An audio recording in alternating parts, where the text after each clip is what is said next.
आज का वीडियो शुरू करने के पहले आप ध्यान से इस केस टाइटल को देखिए। आपके मन में भी वही हेल्पलेसनेस की फीलिंग आ रही है जो मैंने महसूस किया। 13 अगस्त 2026 को याद रखिएगा, 13 अगस्त 2026 को। इस केस में भी ये ऑलमोस्ट 40 साल। और जो मैं आपको कहना चाह रहा था कि इसमें दोनों ओरिजिनल पार्टीज़ की डेथ हो चुकी है। फैक्ट भी बहुत इंटरेस्टिंग है। एक आदमी 3 शादियां करता है, पहले दोनों वाइफ से बच्चे होते हैं, तीसरी वाइफ इश्यूलेस होती है और जिस प्रॉपर्टी की बात हो रही है उस प्रॉपर्टी का विल बनाती है वो तीसरी वाइफ। और दोनों पहली वाइफ के बच्चों के बीच में ये डिस्प्यूट अराइज होता है। जो फर्स्ट वाइफ की बच्चे होते हैं वो एक सूट फॉर पार्टीशन फाइल करते हैं और जो सेकंड वाइफ के बच्चे होते हैं वो उसको डिफेंड करते हैं एक विल की बेसिस पर। विल है वो 1976 में रजिस्टर्ड विल है और विल को जेन्युइनली और लीगली प्रूफ करने के लिए, जैसा कि आपको मैंने बार बार बताया है कि सेक्शन 68 एविडेंस एक्ट का प्रोविज़न है।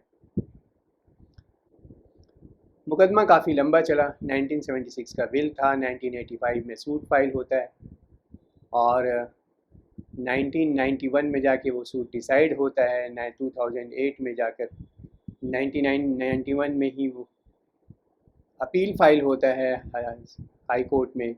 हाई कोर्ट उसको डिसाइड करती है जाके 2008 में, 17 सालों के बाद। और फिर वो सुप्रीम कोर्ट में 2008 में एसएलपी फाइल होता है, लंबे समय के बाद 2026 में 13 अगस्त की बात जो मैं कर रहा हूँ। सेक्शन 63 इंडियन सेक्शन एक्ट में जो प्रोविज़न दिए हुए हैं विल के एग्जीक्यूशन के डिफरेंट रिक्वायरमेंट्स की, वो फुलफ़िल करना होता है।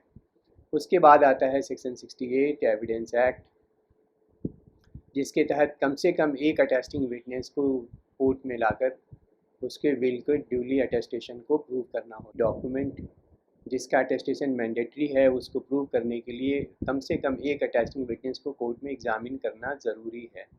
यदि वो अटेस्टिंग विटनेस जिंदा है, मतलब दोनों के दोनों, जो दो अटेस्टिंग विटनेस हैं दोनों में से अगर एक भी जिंदा है तो उसको आना पड़ेगा। और दोनों की डेथ हो गई है तो सिनेरियो अलग हो जाता है। अटेस्टिंग विटनेस के अवेलेबल होने नहीं होने की पूरी जानकारी कोर्ट के सामने प्रोपाउंडर को लाना होगा। वो सेक्शन 69 की मदद ले सकता है, जिसमें उस जो अटेस्टिंग विटनेस है उसके सिग्नेचर को प्रूव किया जाता है।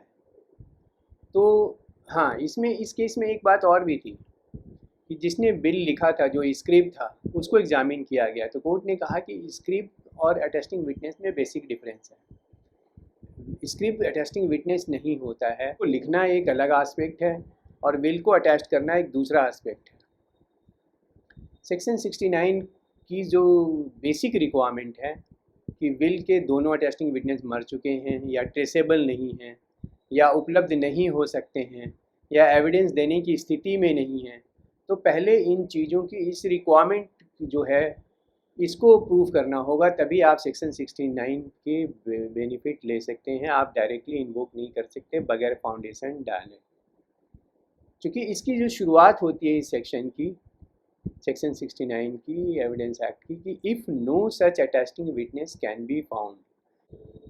तो इस बैकग्राउंड में सुप्रीम कोर्ट ने ये कहा कि सेक्शन 69 एक एक्सेप्शनल मोड ऑफ प्रूफ है, वो उसका ऑल्टरनेटिव नहीं बन सकता। कि इसमें अटेस्टिंग विटनेस एक तो मर चुका था, उसके बेटे को लाके कोर्ट में एग्जामिन किया गया था। दूसरे अटेस्टिंग विटनेस के बारे में कोई इन्फॉर्मेशन ही नहीं था कोर्ट के पास कि वो ज़िंदा है या नहीं। ना ही प्रोपाउंडर और विल ने इसको इस्टेब्लिश करने की कोशिश की दूसरे अटेस्टिंग विटनेस के वेयर अबाउट को लेकर। तो कोर्ट ने ये कहा कि यहाँ पे सेक्शन 69 को हम यूज़ नहीं कर सकते। जब भी आपको विटनेस अवेलेबल नहीं है, अटेस्टिंग विटनेस, और आप विल को प्रूव करना चाहते हैं, तो सबसे पहले तो आप ये देखिए दोनों जो अटेस्टिंग विटनेस हैं उसके डेथ सर्टिफिकेट को कोर्ट में फाइल कीजिए। उसके किसी फैमिली मेम्बर की टेस्टिमनी कराइए कि एविडेंस कराइए कि वो ज़िंदा नहीं है या वो इस कंडीशन में नहीं है। उसके एड्रेस, जो एड्रेस दिया हुआ है विल पे, उस जगह पे उसका वेरिफिकेशन कराइए कि वहाँ वो अवेलेबल नहीं है। जो भी सर्विस और समन रिपोर्ट है उसको कोर्ट में लगाइए, उसको प्रूव कीजिए। अगर वो मेडिकली अनफिट है तो उसके मेडिकल सर्टिफिकेट लगाइए उस विटनेसेस के। इस आस्पेक्ट को, विल टेस्टेटर से रिलेटेड आस्पेक्ट को और विल के जेन्युइननेस को प्रूव करने के लिए फिर आपको ये चीज़ें लेकर आनी होगी कि टेस्टेटर ने विल को समझा था, उसने उसको एक्सेप्ट किया था, उसकी दिमागी हालत सही थी, वो मेंटली कैपेबल था, उस पर कोई अनड्यू इन्फ्लुएंस नहीं था जिससे कि कोई सस्पिशियस सर्कमस्टांसेस क्रिएट हो रहा हो। तो इम्पॉर्टेंट डिस्टिंक्शन है फॉर्मल प्रूफ और जेन्युइन टेस्टामेंट्री इंटेंशन को प्रूव करना है। ये दोनों अलग अलग क्वेश्चन है। फॉर्मल प्रूफ से आप अटेस्टेशन प्रूव कर सकते हैं, लेकिन जो टेस्टेटर था उसकी मानसिक स्थिति या उसने विल को पढ़ के समझ लिया था या उसको समझा दिया गया था, उसने एक्सेप्ट कर लिया था, उसका ये इंटेंशन था कि विल में जो लिख रहा है उस तरीके से उसके प्रॉपर्टी का डिस्पोजिशन हो। इन सब बातों को प्रूव करने के लिए, क्योंकि इन्हीं सब चीज़ों से सस्पिशियस सर्कमस्टांसेस निकल के आते हैं जो विल को इनजेन्युइन बना देता है। पहला ये कि जो प्रॉपर्टी का डिस्क्रिप्शन ही गलत था, प्रॉपर्टी के सोर्स को गलत डिस्क्राइब किया गया था, कुछ लोगों को एक्सक्लूड कर दिया गया था, उसके बारे में कोई जिक्र नहीं था।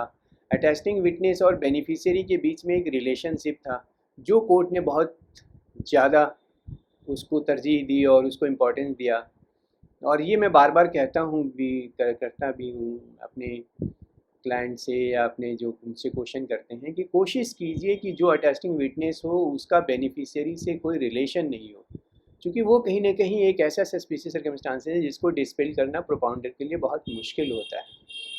तो कोर्ट ने ये कहा कि जो भी सर्कमस्टांसेज ऐसे दिखते हैं उसका कुमुलेटिव इफेक्ट देखा जाए तो विल को सस्पिशियस बना देता है, और इस केस में कोर्ट के लिए उस विल पे रिलाई करके राइट डिसाइड करना बड़ा मुश्किल हो जाता है। प्रोपाउंडर का ये स्पेसिफिक बर्डन है कि उसको एक कोजेंट एविडेंस से डिस्पेल करें, उसके लिए इंडिपेंडेंट एविडेंस लाए। केवल थंब इम्प्रेशन हो जाना को प्रूव हो जाना या रजिस्ट्रेशन का होना ये अपने आप में सफिशिएंट नहीं है। जो टेस्टेटर होता है उसके इंटेंशन को प्रूव करना। तो जो याद रखने लायक 5 प्रिंसिपल हैं या 5 फार्मूला है कि पहला तो ड्यू एग्जीक्यूशन होना चाहिए, दूसरा उसका प्रॉपर अटेस्टेशन होना चाहिए, तीसरा जो टेस्टेटर है उसकी मेंटल कैपेसिटी को प्रूव करना कि वो मेंटली साउंड डिस्पोजिशन कंडीशन में था, चौथा कि वो उसका फ्री विल था, उसने जो विल बनाया उसमें किसी कोई अनड्यू इन्फ्लुएंस नहीं था, और उसके कंटेंट्स को वो समझ के उस डिस्पोजिशन को एक्सेप्ट करके विल को साइन किया था। और पांचवा जो है कि जो भी सस्पिशियस सर्कमस्टांसेस बनते हैं उसको पहले से फोर्सी कीजिए, देखिए, और फिर उन चीज़ों को डिस्पेल करने के लिए अपने एविडेंस लेकर आइए। इस केस में इंटरेस्टिंग ये था कि ट्रायल कोर्ट ने अपने फैसले में विल पे विश्वास नहीं किया था और विल को रिजेक्ट कर दिया था। हाई कोर्ट ने विल को जेन्युइन माना, फिर जाके सुप्रीम कोर्ट ने, जिस जजमेंट का मैं जिक्र कर रहा हूँ उसमें सुप्रीम कोर्ट ने कहा कि विल प्रॉपरली प्रूव नहीं हो पाया, सस्पिशियस सर्कमस्टांसेस को प्रोपाउंडर डिस्पेल नहीं कर पाया और उसको रिजेक्ट किया। हाई कोर्ट के फैसले को स्वीकार नहीं किया जो पार्टीशन किया गया था जिसके लिए वो सूट फाइल हुआ था, और ट्रायल कोर्ट ने जो डिक्री पास की थी सुप्रीम कोर्ट ने उसको एक्सेप्ट किया।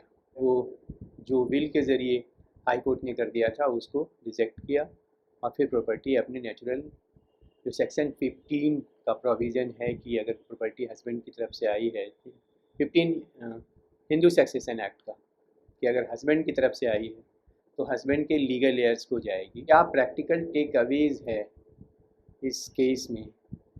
जब भी विल ड्राफ्ट करने की बात है तो आप कुछ चीज़ों को ध्यान दीजिए कि प्रॉपर्टी के बारे में प्रॉपर डिस्क्रिप्शन होना चाहिए, उसके सोर्सेज का डिस्क्रिप्शन होना चाहिए, बेनिफिशियरीज और का रिलेशनशिप एक्यूरेटली डिफाइन होना चाहिए, और जो उसके नेचुरल सक्सेसर हैं उनको अगर एक्सक्लूड किया गया है तो उनके बारे में एक प्रॉपर डिस्क्रिप्शन होना चाहिए कि क्यों किया है।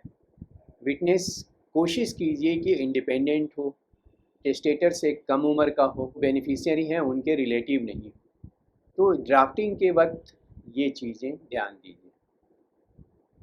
और जो अटेस्टिंग विटनेस जो कि बहुत अहम रोल प्ले करता है, कहिए कि सर्वोसर्वा बन जाता है बाद में, उसको लेकर आप और सजग रहिए कि पहला कि उसके कंप्लीट एड्रेस हो, उसकी आइडेंटिटी इस्टेब्लिश हो, उसकी कंप्लीट कॉन्ट्रैक्ट डिटेल्स हों। कोशिश कीजिए कि फैमिली फ्रेंड हैं तो वो ज़्यादा बेटर हैं, क्योंकि उनको इंडिपेंडेंट माना जाएगा। तो इस जजमेंट में जो फाइनल मैसेज कोर्ट ने दिया कि केवल बिल रजिस्टर्ड होने से उसकी सैंक्टिटी प्रूव नहीं हो जाती, और जो केस का मैं जिक्र कर रहा हूँ उस केस का नाम है पैजंथल डेड थ्रू एलार्थ वर्सेज अलामाथल डेड। और इसमें जो लगा था कि दोनों मुकदमे में जो आए व्यक्ति थे उनकी डेथ हो गई और उनके लीगल एयर्स ने और उसके थर्ड स्टेज लीगल एयर्स ने मुकदमे को लड़ा। अगर आपके पास भी ऐसी कोई जानकारी है जिसमें कि 40 साल से ज़्यादा का लड़ा हुआ और या उससे ज़्यादा लाइफ हो किसी केस का और उसमें कोई फ़ैसला हुआ हो और उसकी वजह से जो ह्यूमन कॉस्ट हुआ हो, तो आप मुझसे शेयर कीजिए, मैं अपने डिस्कशन में उसको शामिल करूँगा। और आज का वीडियो अगर आपको अच्छा लगा, डिस्कशन अच्छा लगा, तो आप वीडियो को लाइक कीजिए, शेयर कीजिए। मेरे चैनल को सब्सक्राइब नहीं किया है तो प्लीज़ सब्सक्राइब कीजिए। और आप मुझे अपने कमेंट्स के ज़रिए अपने व्यूज़ ज़रूर बताइए, क्योंकि आपका और मेरा सिलसिला इसके ज़रिए ही, आपके कमेंट्स और आपके क्वेश्चन के ज़रिए ही आगे बढ़ता रहता है। Thank you very much.